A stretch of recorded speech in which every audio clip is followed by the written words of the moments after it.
pastor, voy a tratar de hablar de manera muy práctica. Nosotros hablamos ayer del control de membresía y aquí hay un Ya, modelo para este control estadístico de membresía. Es muy sencillo, es muy sencillo.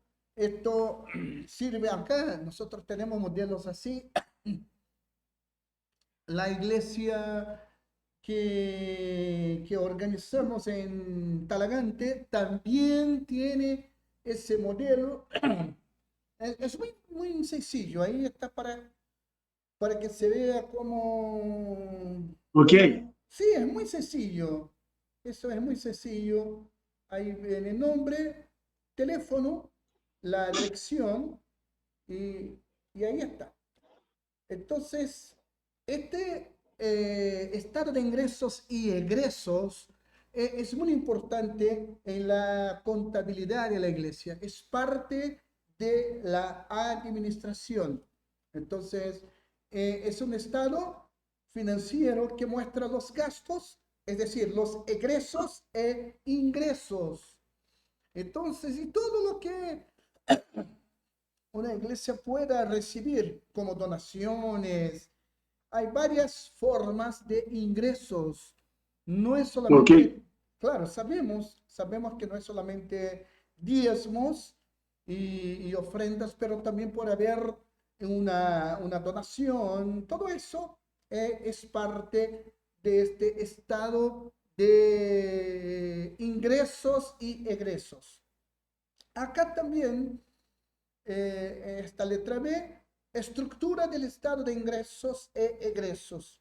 Entonces, los ingresos fijos, obviamente sabemos que se representa por diezmos, ¿cierto?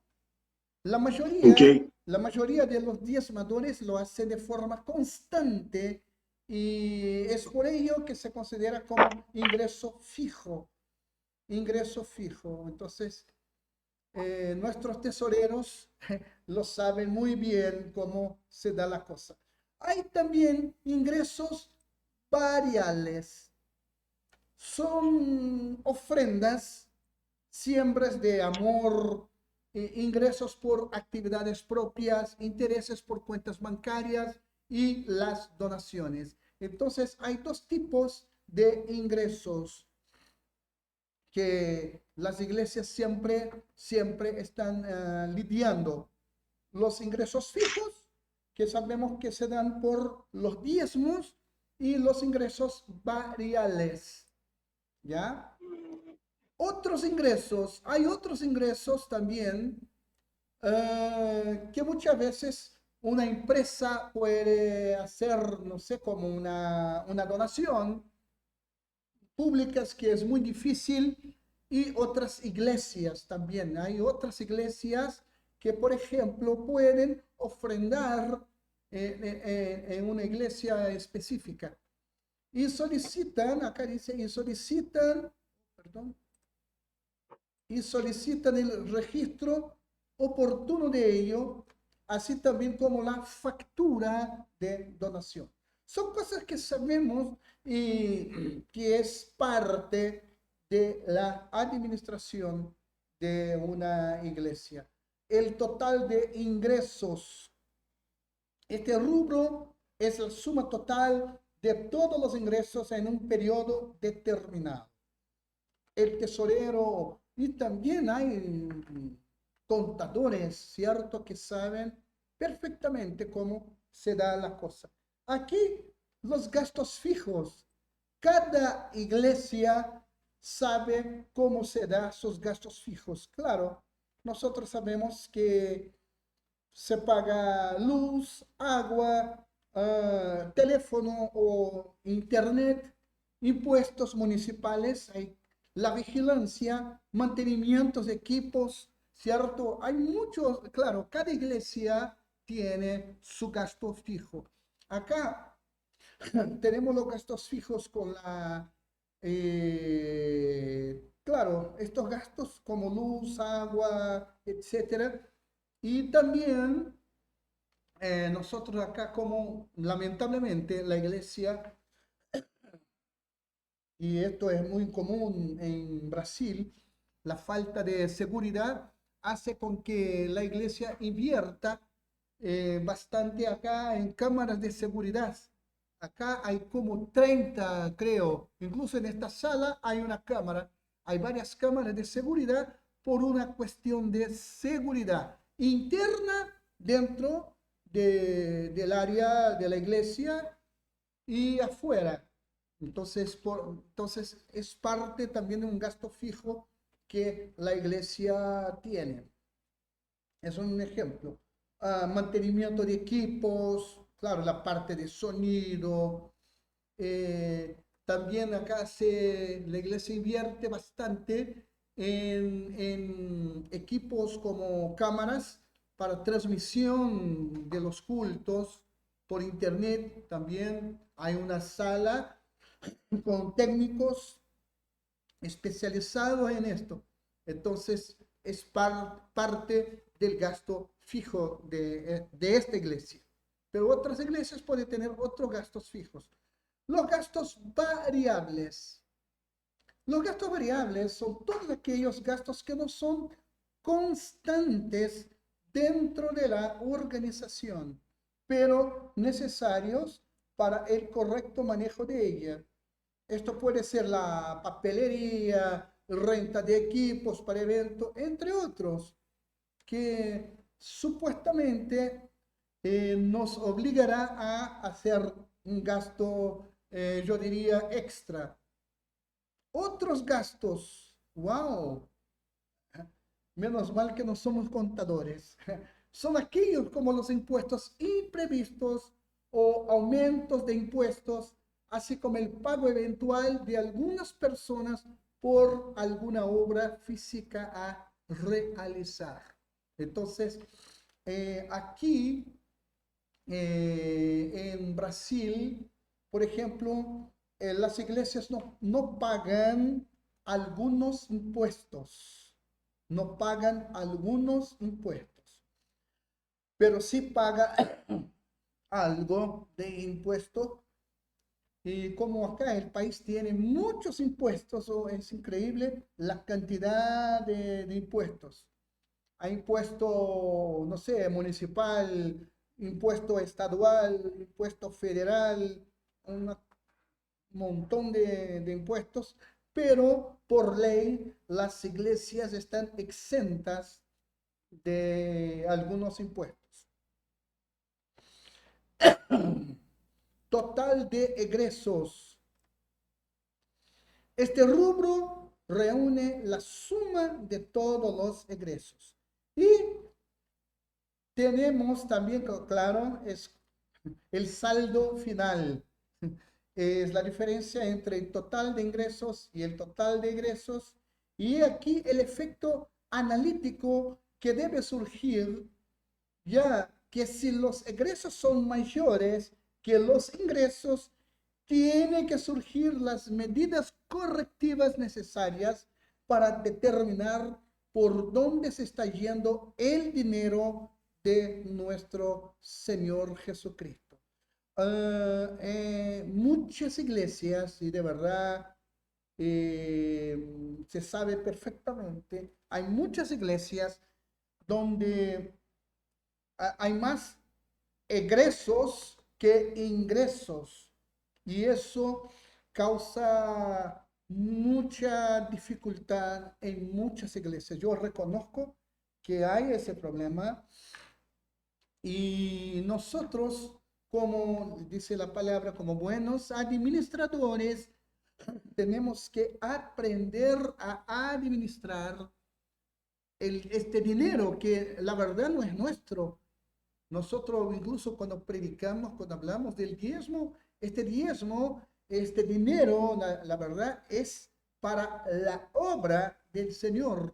Y como buenos administradores, tenemos que aprender del Señor mismo, con su gracia, con su conocimiento y su sabiduría. Tenemos que saber cómo administrar el dinero de la obra del Señor. Hace muchos años, estoy hablando de casi 30 años, una comisión de una iglesia me solicitó ayuda porque ellos estaban teniendo ese problema. Más egresos que ingresos. Y yo me senté con ellos, me reuní, conversamos, había quejas ciertamente, pero tratamos y llegamos a un consenso, llegamos a un parecer de que deberían hacer modificaciones en el presupuesto de la iglesia. Se hizo de esa forma y fue de gran bendición. De verdad, todos quedaron satisfechos. Y para mí, en lo particular, fue un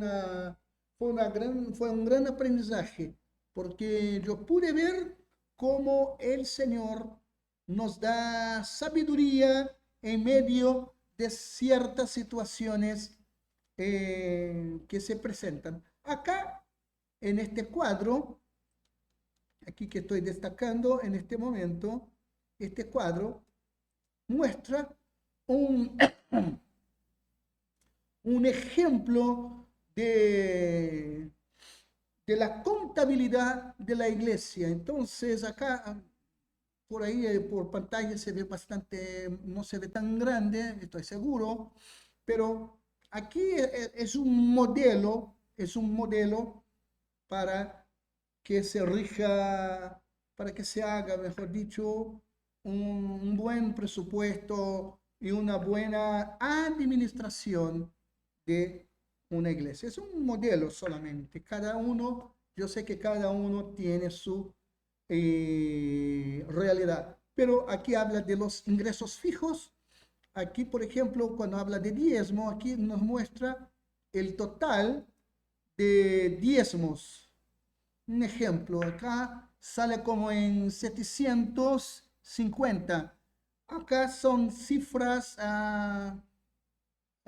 creo que de México. Por, entonces, digamos que serían 750.000 pesos chilenos. Entonces, ahí las ofrendas, acá aparecen las ofrendas que suman en 150. Siembras de amor, también como 175 donaciones. Ahí acá dice tangibles e intangibles, 550. Ingresos por actividad propia, 150. Intereses por cuenta bancaria, aquí hay un interés muy bueno de 345.000. Y, y otros ingresos, ahí va apareciendo otros ingresos. Ahí aparece el total de ingresos mensuales.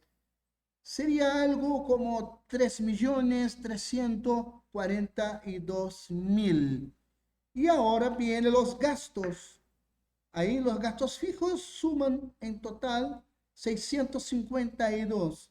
Entonces la energía eléctrica, wow, que sería un verdadero milagro en Chile, 10.000 pesos, agua 5.000, teléfono 7.000, vigilancia 100.000, combustible 200.000, renta de vehículo, es una realidad de una iglesia. Acá aparece alimentación, fines de semana, y aquí aparece como gastos fijos. Todo esto son gastos fijos. Y mantenimientos varios. Acá son los mantenimientos que suman un total de 129.000.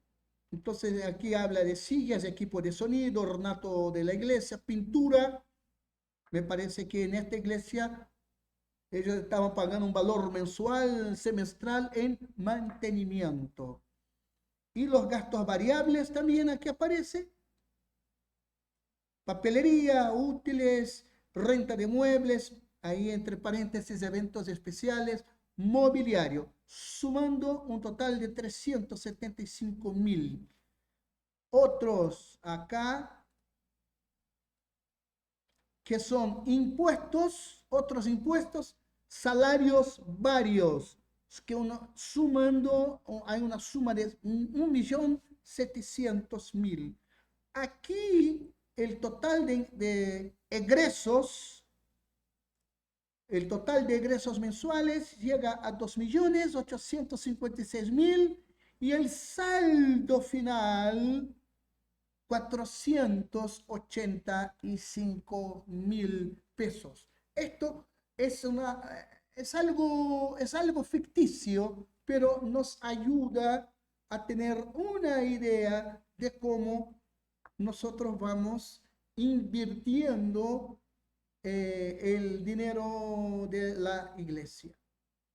Aquí también tenemos otros formularios de control financiero. Entonces, conteo de diezmos y ofrendas. Acá en nuestra iglesia nosotros tenemos un control en cada reunión. De cada reunión hay 2 diáconos que se responsabilizan por eso y ellos llenan un formulario porque se saca la ofrenda, se hace un conteo, ¿cierto? Que es diezmo, que es ofrenda. Y otra cosa también, acá se hace mucho por medio de transferencia electrónica. Es muy común, yo mismo ofrendo de esa forma. Y envío el comprobante a la tesorería, por ejemplo, de lo que es diezmo, lo que es ofrenda. Entonces aquí es un modelo, solamente eso, es un modelo.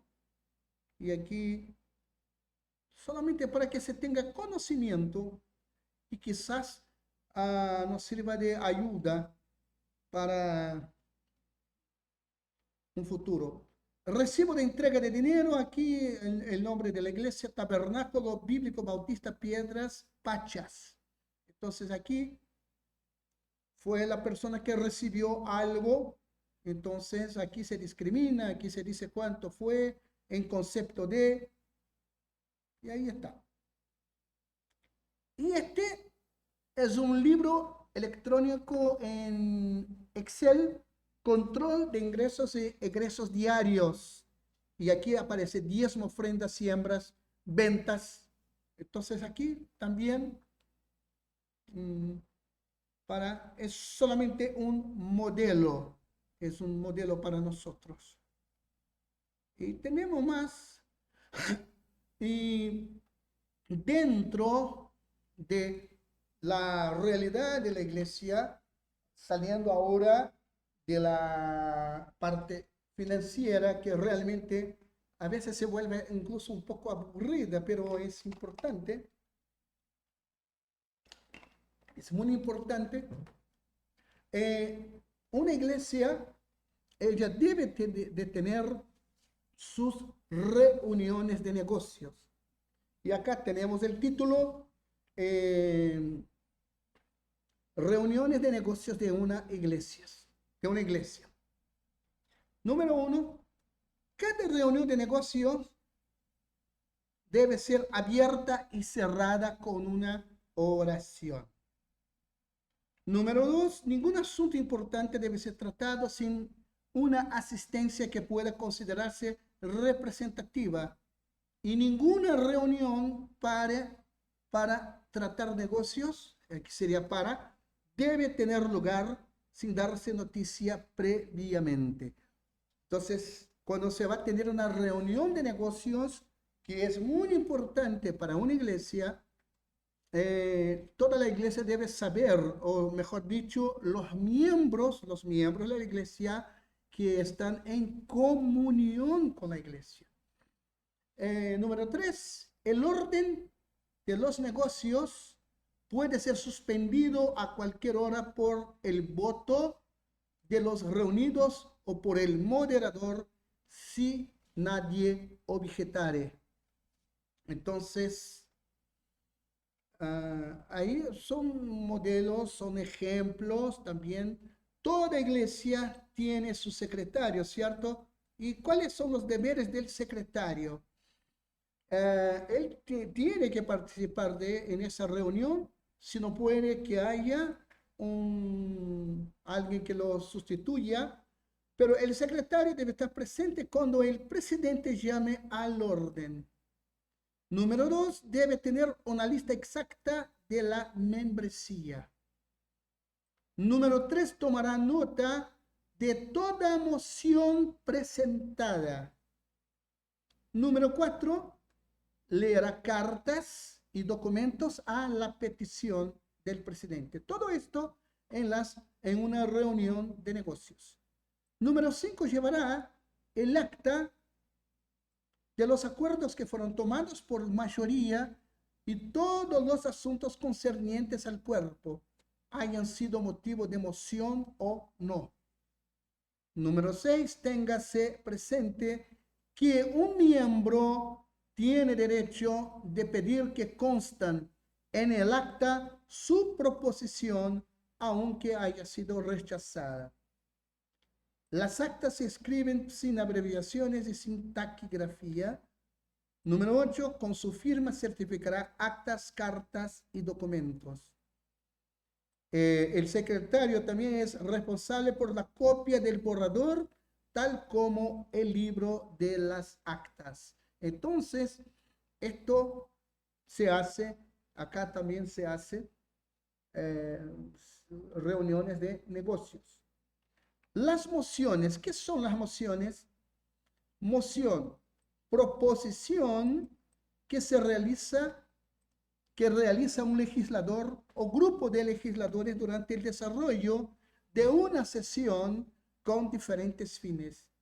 Sus propósitos generales son interrumpir el discurso de un orador y objetar un documento, el asunto por acordar o la decisión de la mesa directiva que es sometida a deliberación. Entonces, aquí también tenemos varios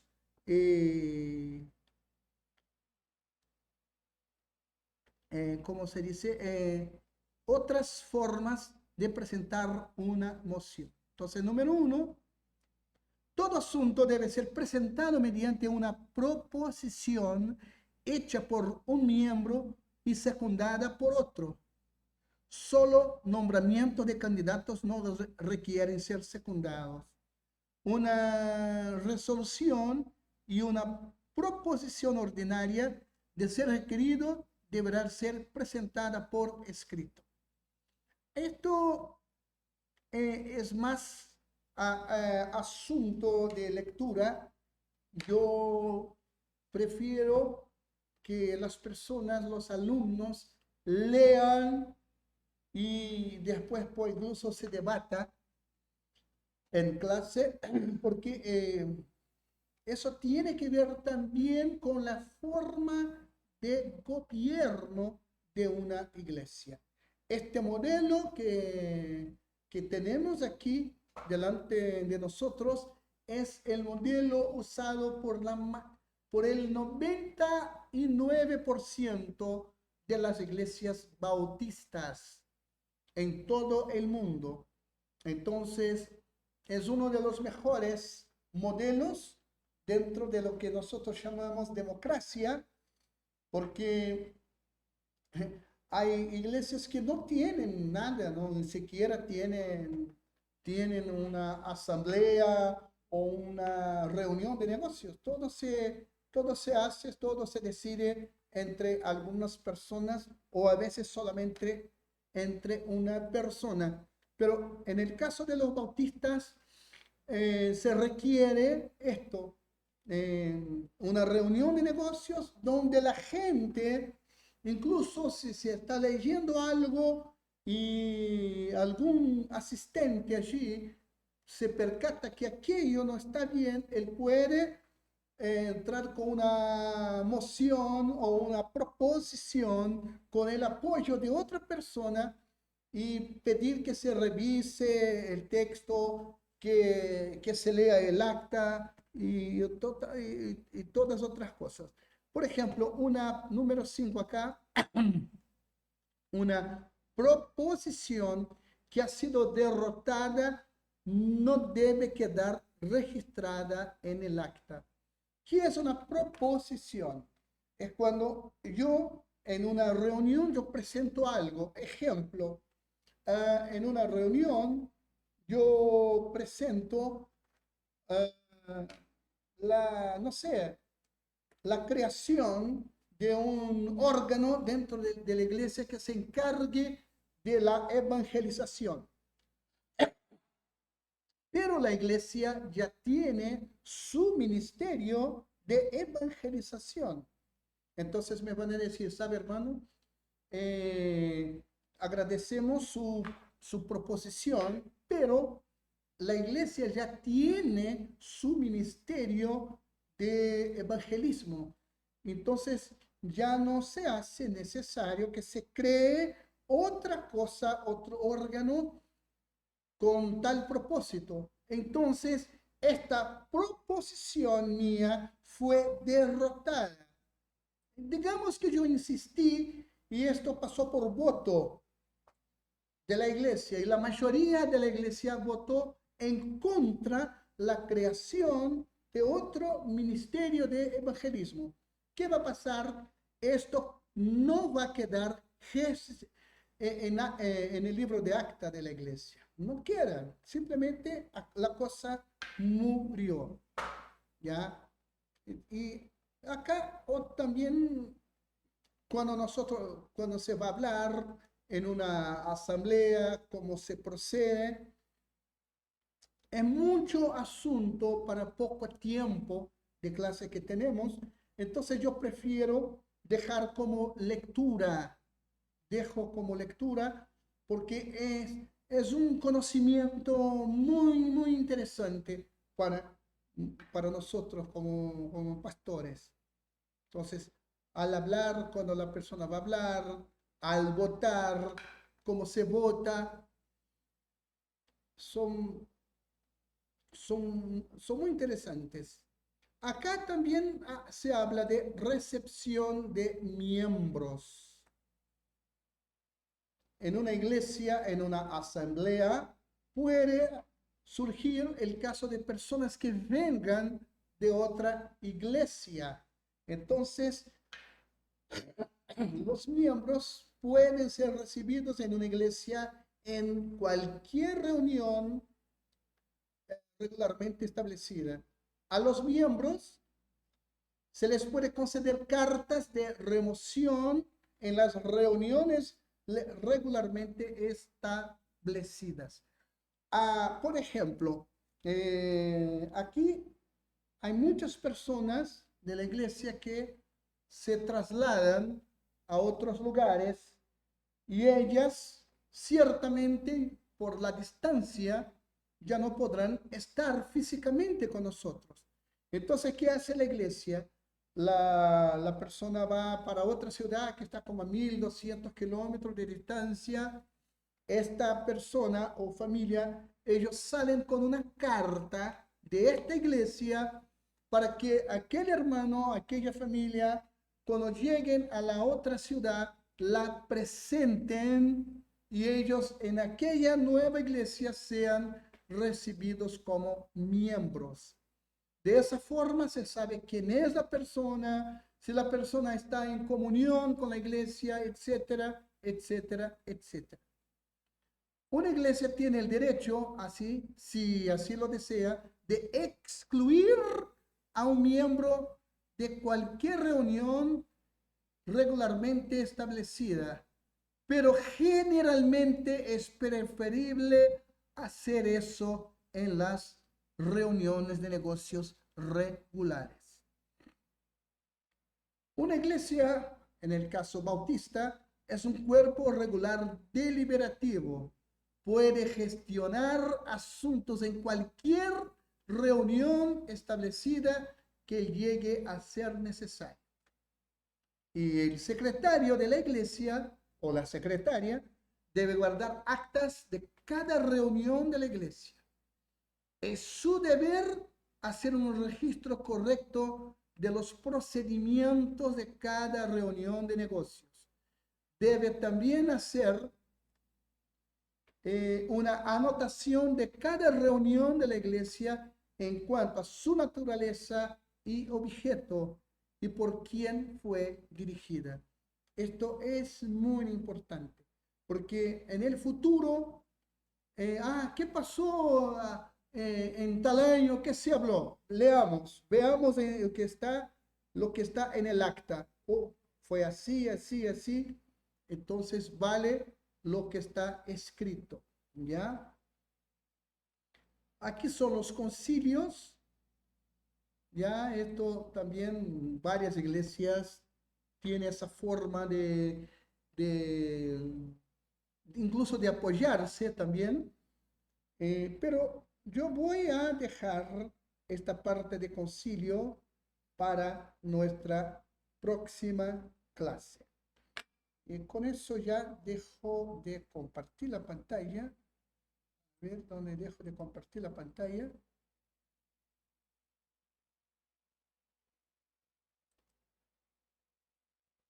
Ahí. Dejo de compartir, creo que ya, ahí está dejando de compartir la pantalla. Entonces, ahí nosotros vemos, pastor, que hay muchas cosas ah, que se puede hacer, en una iglesia en cuanto a la administración. Hay muchas cosas, de verdad, hay muchas cosas.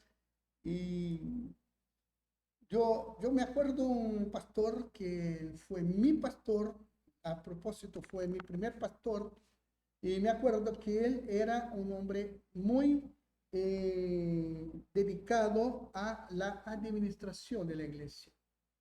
Y me sorprendió, yo era niño, tenía 10 años, entre 10 y 11 años, pero yo me admiraba en ver cómo una iglesia que incluso estaba en su fase final de construcción y cómo se llevó a cabo todo, fue impresionante.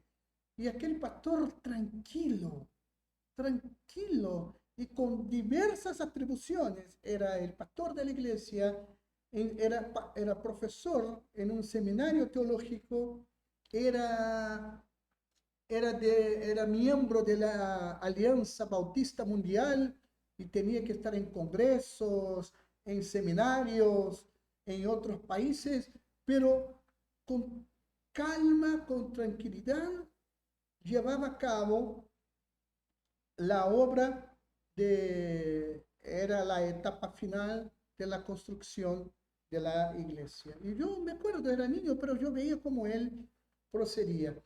Y yo pensaba, pucha, quisiera ser como aquel hombre. Pensaba yo. Y me tocó muchos años después ser ordenado pastor y me di cuenta lo importante que era saber administrar bien la obra del Señor. Es una cosa que de verdad me trae así bastante buenos recuerdos. Los, los tiempos que yo estuve administrando, cuidando, no solo, pero descubrí una cosa, que como pastor es muy bueno, de verdad, es muy bueno cuando se delega autoridad a las personas. Es muy importante porque uno no puede hacer todo solo. Es casi que es imposible.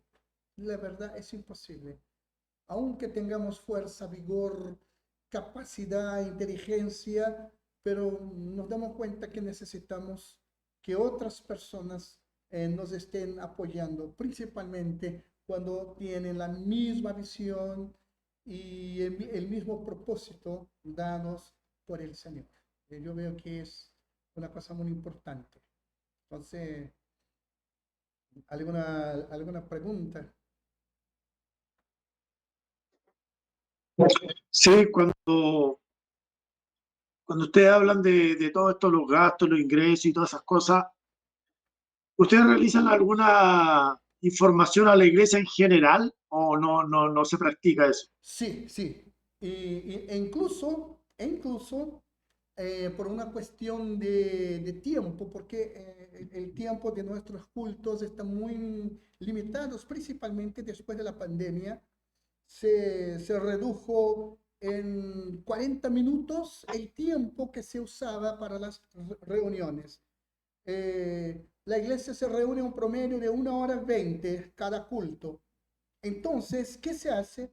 La secretaría está abierta de lunes a viernes y cualquier miembro de la iglesia que quiera ver cómo están los libros, él puede. Se Ah, dirige, ok. entonces, porque por una cuestión de tiempo, no estamos informando así públicamente. Solamente casos muy especiales. Hay casos que son especiales que requieren que toda la iglesia sepa, pero la parte de contabilidad, la parte financiera, económica, que dice yo, está abierta a cualquier miembro de la iglesia. Por ejemplo, yo salgo de aquí y me dirijo a la secretaria y le digo, hermana, yo quisiera revisar el libro caja de la iglesia. Yo tengo plena libertad para eso. Y derecho, mejor dicho, derecho, tengo ese derecho como miembro de la iglesia. Y eso es para cualquier miembro, sin Ahora restricción. entiendo que obviamente que ese miembro tiene algunos meses en la iglesia. Sí, porque la cuestión de membresía, eso nosotros vimos en eclesiología. La membresía de la iglesia, ella se da eh, por el bautismo, ¿cierto? La persona se bautiza, se convierte en miembro de la iglesia. Otro que viene por una carta de transferencia, es decir, vino de otra iglesia en otra localidad y se viene a congregar acá, es recibido por la iglesia, es miembro de la iglesia. Entonces, no, eso no se refiere a una persona No, que nos visita, por ok, ejemplo. No, esa persona no, que visita el visitante simplemente, él viene, participa en una u otra reunión, se va, mm, no sabemos dónde vive, quién es, qué hace, pero el miembro sí sabemos quién es. Entonces, ya. y lo otro Ahora también, ¿sí? el, el tema del diezmo, el tema del diezmo de la gente que diezma es secreto. Eh, no, porque primero, por ejemplo, eh, ¿cómo hago con mi diezmo? Yo tomo mi celular, entro en la aplicación de mi banco y hago la transferencia a a la cuenta bancaria de la iglesia. Hago la Ya, transferencia y tomo un comprobante que me sale y lo envío sí, en 2 vías al tesorero. No, al tesorero solamente. Envío al tesorero. ya, De alguna forma, el tesorero sabe cuál es mi ingreso. De alguna, ya. por lo menos el tesorero. A veces el Ok, pastor, pero el tesorero ciertamente guarda secreto, porque no le conviene estar diciendo para A, para X, para Z, cuánto yo gano. ok, Entonces, se ok. guarda, hay un secreto, de una forma u otra hay un Sí, secreto de ok, parte ok, ok. del tesorero. Sí. Porque sería, Cuando habló usted de cuando hablaba de las reuniones de negocio, ¿son reuniones seculares? ¿Ese negocio son negocios seculares? no, los negocios de la ¿O se iglesia, refiere las cosas de la iglesia. a trabajo? Por ejemplo, un informe de la iglesia, una decisión que la iglesia tenga que tomar, cosas así. Ya, ya, ya, ok, ok, ok, ya. No, eso tenía que preguntar nomás. Excelente, es bueno preguntar, es bueno Sí, sí, eso saber. tenía ahí. anotado aquí me preguntan. Ok, ¿Ah? pastor. Entonces, mañana seguimos con nuestra clase. Deseo que el Señor Ah, le esté bendiciendo y que usted ahí se esté protegiendo del frío. Cuídese bastante. sí, no, sí, tengo aquí, tengo una estufita aquí en la sala, estoy acá en la iglesia. Ah, está en la iglesia. Está bien, pastor. Entonces, Sí, sí, sí. muchas bendiciones. Dios le Dios bendiga. le Gracias.